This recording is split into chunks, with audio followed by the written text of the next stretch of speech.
নমস্কাৰ, গণেশ দত্ত আসাম নামৰ ইউটিউব চেনেলটোলৈ সকলোকে স্বাগতম জনাইছোঁ।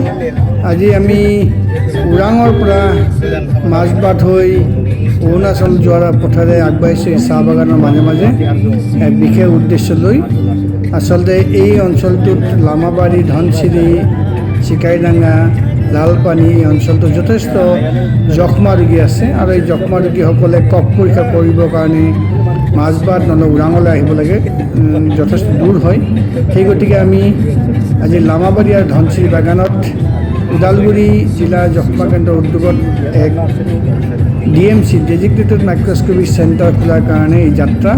আহক আমি যাওঁ। এই আহি পাইছোঁ আমি লামাবাৰী চাহ বাগিচা।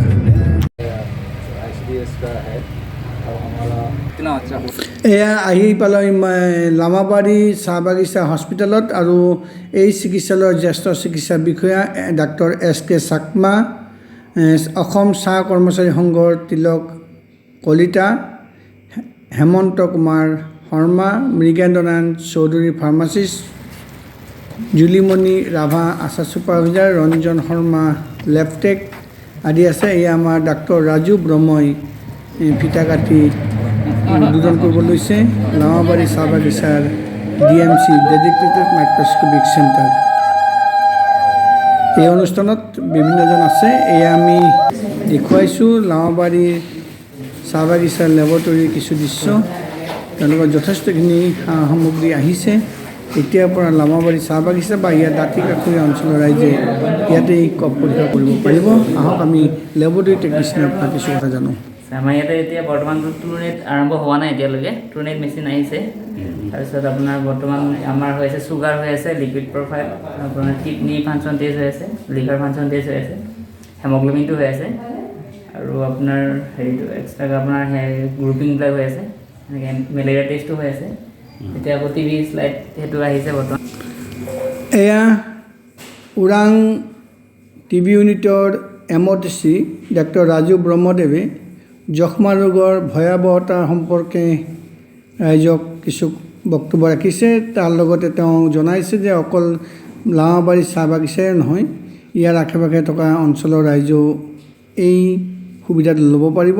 অনুষ্ঠানত বাগানখনৰ সহকাৰী প্ৰবন্ধক সমীৰ সিং চুধি, কল্যাণ বিষয়া জেছিকা গগৈ, ওদালগুৰি যক্ষ্মা কেন্দ্ৰৰ বিষয়া কৰ্মচাৰী, আশা কৰ্মী, অংগনবাদী কৰ্মীকে ধৰি বিভিন্নজন লোক উপস্থিত আছিলে। আমি কিছু দেখুৱাইছোঁ। এয়া আমি লামাবাৰীৰ পৰা যাত্ৰা কৰি আহি পালোঁ ধনচিৰি টি ষ্টেট। ধনচিৰি টি ষ্টেটৰ এয়া লেবৰেটৰী টেষ্টিং ৰুম নতুনকৈ নিৰ্মাণ কৰিছে আৰু ইয়াতেও ডাক্তৰ ৰাজু ব্ৰহ্মদেৱে উদ্বোধন কৰিলে ধনচিৰি টি ষ্টেটৰ লেবৰেটৰী টেকনিচিয়ান। বিভিন্ন পৰিকল্পিতভাৱে এইদৰে পৰীক্ষা কৰা হয়।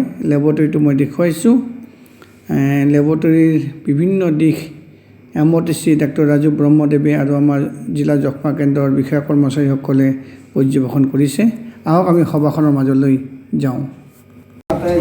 আজি ধনচিৰি চাহ বাগিচাত আমাৰ ডেডিকেটেড মাইক্ৰস্কোপিক চেণ্টাৰ উন্মোচন হ'ল। এই চেণ্টাৰটো আমাৰ কি হ'ব, আমি অঞ্চলৰ মানুহখিনি অলপমান ভালমতে জানি গ'লে ভাল হ'ব। আজি মাইক্ৰস্কোপি চেণ্টাৰটো আজি উদ্ঘাটন কৰিলোঁ। সেইবাবেই আমি জানো TB আমাৰ ইয়াতো ধনচিৰি বাগানতো প্ৰায় এতিয়া বৰ্তমান ট্ৰিটমেণ্ট চলি থকা 10টামান আছেই আৰু এতিয়া আমি আশা কৰিছোঁ সেই 10টাৰ বিপৰীতে আজিৰ পৰা যিটো ডিটেক্ট হ'ব সেইটো নিশ্চয় ডাবল হৈ যাব পাৰে। কাৰণ কি আপোনালোকে চিৰিয়াছ কণ্ডিশ্যনতহে ইয়াৰ পৰা ওৰাঙলৈকে যায়, তাতে ডিটেক্ট হয়, চিনাক্ত হৈ কিনি আহি ঔষধ খাব লগা হয়, বহুত দূৰ হয়। এতিয়া ঘৰতে আহিল আপোনালোকৰ চোতালতে পাব ডায়েগনচিছ কৰাৰ কাৰণে। সেইকাৰণে আশা আৰু অংগনবাদী সহকাৰীসকলে আপোনালোকে যেনেকৈ পাৰে চেম্পল কালেকশ্যন কৰাত সহায় সহযোগ কৰিব। আমাৰ ভৱেশ আছে টেকনিচিয়ান, তেখেতে খুব ভাল এইবিলাকত টেষ্টিং কৰাত বা ডায়েগনচিছ কৰাত। মেচিন আহি পালে আৰু যিমানখিনি ৰেজিমেণ্ট আছে লগা হয় চব দিছি গ'লে হ'ল। যদি পৰীক্ষা হয় তাৰে ট্ৰিটমেণ্টৰ ছাইডটোত অকণমান অসুবিধা পায়, কাৰণ যিহেতু এই ঠাইডোখৰ হ'ল এটা ৰিমট এৰিয়াত অকণমান দূৰত